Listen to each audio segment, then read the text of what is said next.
welcome to another episode of Roompact's ResEdChat, where we highlight cool people who do cool things and talk about cool stuff in residence life and college student housing. I'm your host, Crystal Lay, and I use the she, her series pronouns. Today, we're talking about three primary areas: leadership, learning, and development as it relates to RAs, or whatever term you use for the student staff who live on campus at your particular institution. Today, I'm excited about this topic because our guest is well-versed in learning and development and has a really fantastic housing background and is going to share some tools and skills with us as it relates to RAs and leadership skills. I'll have our guests introduce themselves. All right. Hey, everyone. My name is Edwin Serrano. I use he, him, his pronouns. I'm currently working at the University of Southern California as a senior learning and development specialist. And it's been many moons since I was in residence life at UC Berkeley, but that is where I met Crystal. Very happy to be here with you all as well. You stole my line. I am also happy to be talking to you. And I really enjoyed our time together and all the talents that you shared with the students and staff at UC Berkeley. And so proud of your success. And again, everything that you're going to share with us today. So thank you, Edwin. Let's get started with our first question. How do you define leadership? And the age-old question, do you believe leaders are Mm, born or made?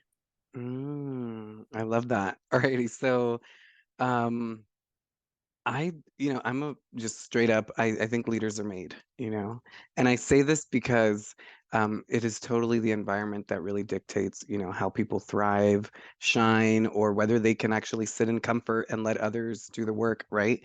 And so I've always believed, um, people like to say like, oh, they've been, go-getters since they were young. Well, I look at my one of my little sisters, she's 5 years old, and she is like such a very confident little girl, but I see the way that she tries to keep up with all the adults in the house, and that is how a leader, in my opinion, that's how she was made into a leader. Because now whenever her little friends come over, she's the one calling the shots, and she tends to be the teacher. So I think it's like a perfect example of how, your environment really kind of can help you become a leader.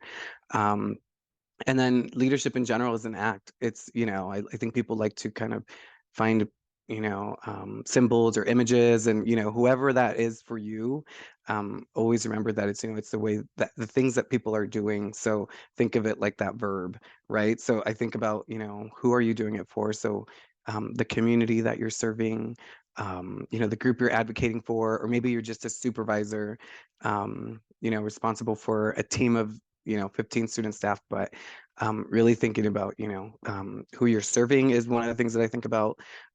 You are often required to make decisions, and I think that's where leadership really stands out, is when you take, risks, or when you make calculated, informed decisions, which, is what we like to fall on. But that's what I think we need to remember is, being a leader requires you to move. And sometimes it is against the, trends or the current. But that's really, I think, in my opinion, where, like, great leadership goes even further, right? Because we can be leaders, but I think, going one step further is also really where you see more of that mark, or where you leave that, little print on others as well. I love that. So leaving your mark, leaving your print, and your first sentence, you said leadership is an act. I think that's really, really Hmm. powerful. So most folks, I think, would agree that RAs are viewed as leaders on campus. What leadership skills should they gain or exhibit in the role? Ooh. Um, I think, I'm honestly, I think back to, like, my first year of college versus what it may look like today in college. And the world is so different. And so I think, we are at a very interesting time and place where technology is going to just continue to be, the good and the bad. And so really, you know, um, I'm expecting the future leaders to really know how to use technology to their advantage, right? I think, we have leaders who are making millions on TikTok already, who are only 16 years old. And I think, we need to learn how to use that to our advantage, and to use it for the right thing, not to hinder us from developing the social skills necessary to really be able to go up to somebody, and just say hi. Right. So I'm really big on community. And I think that's something that's always stood out to me, right? Mhm. Use technology to your advantage, but also think a little bit about how, you can also bring people together and do something good in the world with technology. And so I think about that. I also think a little bit about, the event planning. That was one of my favorite things to do as RAs. You are often tasked to do an X amount of programs throughout the semester or execute any type of initiative, but really, I think learning that that's something that's going to really pay off in the future because, you're thinking about an audience, you're thinking about how much money do I have, when, where, how am I going to market this? Those are tangible skills that are going to really be able to help you, you know, whether you decide to go in the health industry or, into sales. Those are strategies that are going to pay off.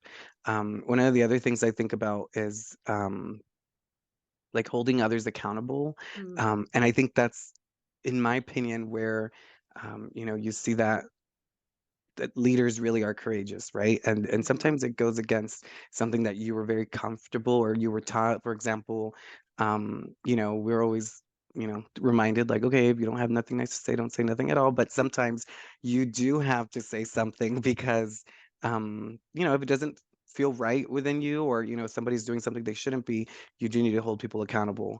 And oftentimes RAs are put in that position when you're doing rounds, or you're doing your community walks, you come across incidents that, you know, there's so many different things that could happen, but you need to do what's right, right? And so I think, in that you start to develop those really good values of integrity, right? Accountability, um, and just practicing really good skills overall that will help you, and there's so many things. I mean, I think, lastly what I'll end on is really considering the fact that we need more folks who are social justice advocates, and that's one of the, I know many res ed programs around the world or around the country that are, we prioritize that because we want our future leaders to really consider how, just more inclusive practices can really start to make a difference. And I think, like I said, the world is just at this teeter totter where, so many people's lives and identities continue to be undervalued or just erased in general. mhm. And so we need advocates who are out here reminding themselves or reminding others, that what's right and that people matter. So, I'd say, continue to inform yourself whenever you're in the position and use your pro staff or all the programs to your advantage to learn because there's so many resources at a university that you don't really get that when you leave and you graduate college. That's so true. The amount of resources that we have access to on a university setting or campus is unreal. And then once you get into the community, you're like, wow, how do I find this? You don't have someone readily handing you things or putting up a bulletin board in your personal life, right, to help you navigate things. Yeah. I appreciate all the things you share because I think those for our student staff or anyone that is in leadership, it's staying current, it's being inclusive, it's knowing you're going to be facilitating spaces and events to create a welcoming environment, and then that accountability piece. So definitely relevant things that I think contribute to or should be seen as leadership opportunities for our student staff. So in your current role, as you do the learning and development pieces, I want to talk about leadership learning and development and how that comes up with regards to personal or professional growth. Like, how do you tie all those together um, when you think about our student staff? Does that question make sense? Yeah. And I think, I'm kind of thinking a little bit about, you know, this was something that I would do during my one-on-ones with my RAs all the time. I would always ask, like, what's your end goal? What's your personal, like, goal? What's when you're graduating, where do you see yourself going? So that I can understand, of all the things that I'm asking you to do with this RA position, how can I help you start, getting in that mindset or doing things that'll help you for that, right? And I do believe that professional development, I had to break it down for one of my student staff members the other day because they're like, we don't know what that is. And I tell them it's like, okay, well, you have access to go and learn or watch a video on LinkedIn or go watch a video on YouTube or TikTok Mhm. about a skill that you want to learn. For example, how do I use Excel? more to my advantage? Or how do I, start an LLC because I want to start my own business, etc. And so I tell people that's some jobs when you become a professional will give you a budget, or they'll give you your free schedule to make time on your schedule to do any professional development. And so, very similarly, I think, the RA position, whether your school calls it a job or whether just call it a leadership position, it is an opportunity for you to really develop those skills, for the professional that you want to be. Right. And so I always think, it's a very personal journey. And so in my role as an senior L&D specialist, I'm working with a lot of staff members that are, they're in our business units. And so they're not faculty, they're not, student affairs folks. They are, sometimes hospitality, restaurant managers on campus, or they are, bookstore staff members. And so they all have very different goals. And so I do think a little bit about, well, what is my expertise, with conflict resolution, communication, inclusive practices. And so I always, I own what I can offer, but I also own the things I'm like, okay, well, I'm not the expert in that. So how can I help you, find resources on that? And so, I do think a little bit about that, like how can I be a hub? And um, yeah, tying back to the question, am I on the mark? Yes, you're doing great. And because RAs are a hub, right? They're referral agents. They're not the experts, and they're Yeah. leading all these different folks who are going to have these different goals and ideas of what they want to do. And so, what you shared is definitely applicable to the RA role, Hmm. as far as like I'm bringing all these people together, living in my community. They all have different needs. They may have different majors, right? Depending on, if you have living learning community or, some type of academic tie to the community. But ultimately, they're all very different humans. And so, what are the things that they're learning that can help them, remember what their role is? But I do enjoy what you said when you talked about whether your institution views it as a job or a leadership opportunity. Hmm. There are still things that you're learning that can contribute to your personal and professional growth. Yeah, So that was really, I really I like love that that. piece. And I mean, and it's You true, said right? it. Because You said I it. no, I said that because I do believe at some schools, right? They're like, we don't call this a job. Da, da, da, da. But I'm like, maybe there's still a contract, there's still some expectations. And however you want to, call it, I do think, you have some expectations and an obligation of duties to fulfill. And what I will tie back to that question is just the personal growth.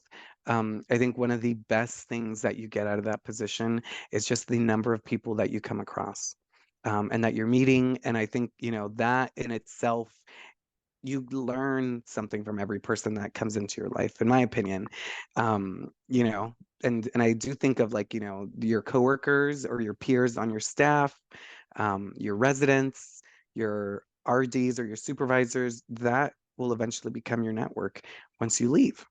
And so all these years later, I'm talking to one of my former supervisors, Crystal.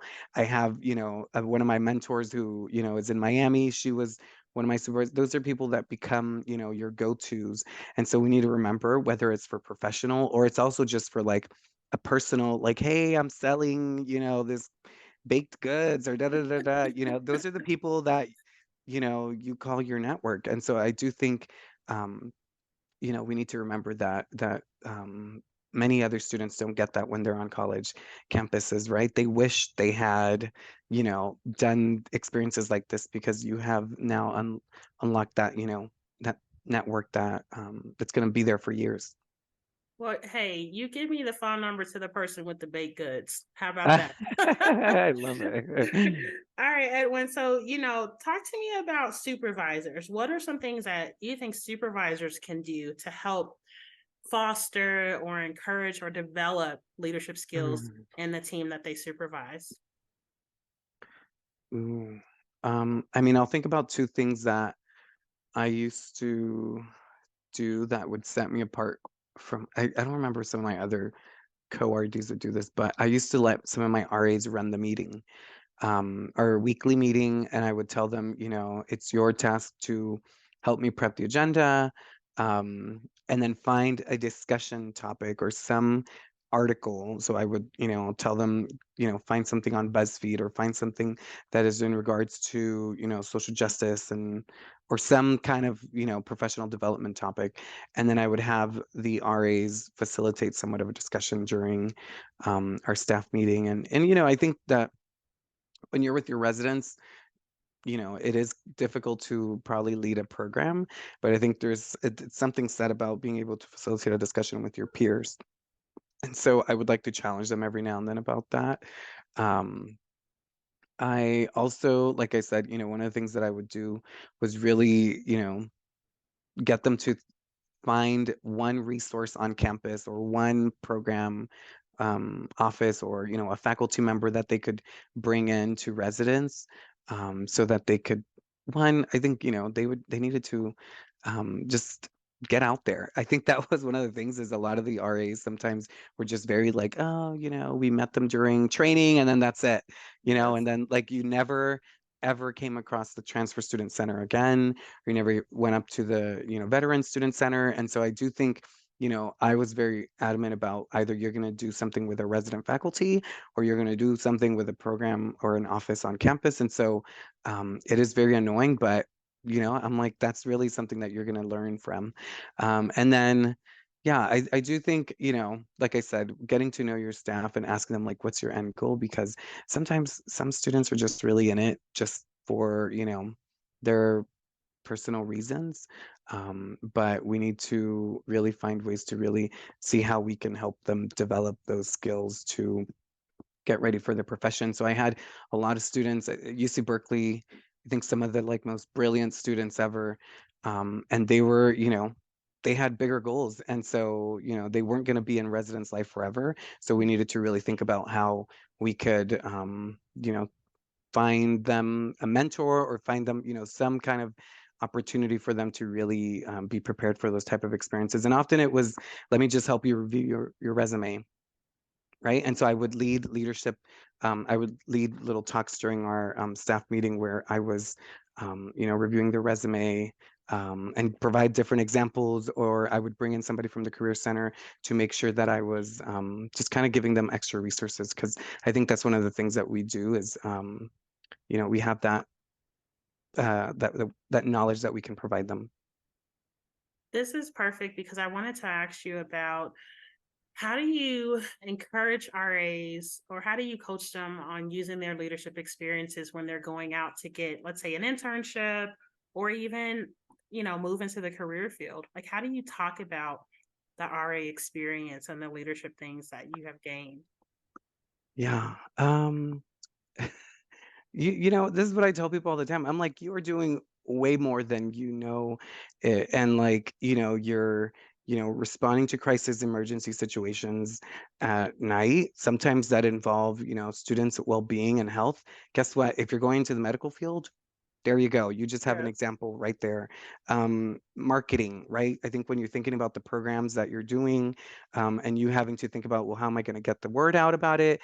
For all those who like to leave it to last minute and, just text people, or do things, unplanned. Think about like the success you've had when you put in the work versus when you don't. That's a prime example of, marketing and communications, if that's something that you're interested in. And so I do think people need to really, um, spend time with their RD or their supervisor and talk about what type of next role or professional position they want to go into, because your RAs or your supervisors should be able to help you identify what key skills, or what things, accomplishments that you've had, will help you, be a perfect example. And then I think the other thing is really considering, um, you know just being able to facilitate discussions or train like speak in public crowds. Like I think that is such an I don't even know how to say it. Like people don't really recognize that that is such a hard thing for many. It's the biggest fear that they have in life, right? And so I used to stutter over my words, and I used to fear having to stand up in front of others. And I got involved in hall council, and now I get paid for a living to facilitate these trainings and discussions for professional staff at USC. And so I do think, these type of roles that we have with RAs, you're put in these positions and little did you know that, you were going to just start to blossom and, help others grow as well. And so I do think that there's many things that I think it's a very personal, you know, conversation that you need to really consider. Like, what is the next step and which skill sets do I need to highlight? Okay, so now I'm curious. How did you find in the professional realm, how did you find your confidence to shift from you just shared, like this nervousness, and now you're like, I am speaking in front of all these people at this prestigious university. As you're talking to student staff who may be listening or watching, like how do you find that inner voice or that confidence to say, okay, you can do this, or I'm enough, I can do some good work and I'm going to try something different. So not saying that's your experience, but just wondering if you have Yeah. any tips or thoughts. Yeah. Well, one, what I tell people is like, you have to know your stuff. Like, if you are coming in there and you're just gonna wing it, of course you're gonna be a little bit nervous and afraid, and you're like doubting everything. But I do think you need to, if you're going in to talk about, like, I remember one time little 18-year-old Edwin was responsible for putting on, and actually it's kind of timely, a Lunar New Year or Chinese New Year program. That is not my culture. That is not something that I was raised, celebrating or practicing, but we were just, creating awareness about this tradition or this holiday. And so I was like, what the heck am I going to say? And I was kind of nervous, but then I really, like I said, I started doing my prep. I had my speaking notes. Speaking notes are okay, y'all. Like, it is totally fine to have speaking notes. It's really like the professionals and the people who have been doing the same show over and over and over again that don't need them because they've already memorized or they've already kind of got the routine flow. And so, use that to your advantage. I think totally fine to ask for like a co-facilitator because it's okay, right? Like sometimes you feel a little bit more confident having somebody else. Your inner voice, learn to, talk nicely to yourself inside your head. And so I do say that, for every doubt that you have, follow it up immediately with actually, no, I got this. Don't fall down that rabbit hole. Remind yourself, like, and visualize yourself as like having a really good discussion or having to go up and, anything that you're doing that you're nervous about. And then, yeah, I do think, like I said, sitting down and just kind of prepping, and then doing a little power stance, putting your hands on your hips. I like to look good to feel good, and so I make sure that you're presentable because I think that's something that adds to the to the show. Like people and I do this a lot during my effective communications workshop. People don't really remember. They remember 7% of what you said. They remember, I think it's about like 26% of your nonverbals. But lastly, it's like your tone and, like, so all in all, to say that people don't even really pay attention to the words. It's more about, how you make them feel, how you're coming across, and like your tone. So, like, how loud you were, if you were really quiet and not talking loud. Like, those are things that they're going to remember. So just make sure that you're very considerate of all that when you're going up there. I think you have modeled that so well, and you also look fantastic. Thank So thanks you. for thanks for sharing those tips. My last question for you, Edwin: if folks want to learn more about leadership skills or development, what are some recommendations that you have on where they can learn more? Yeah. Um,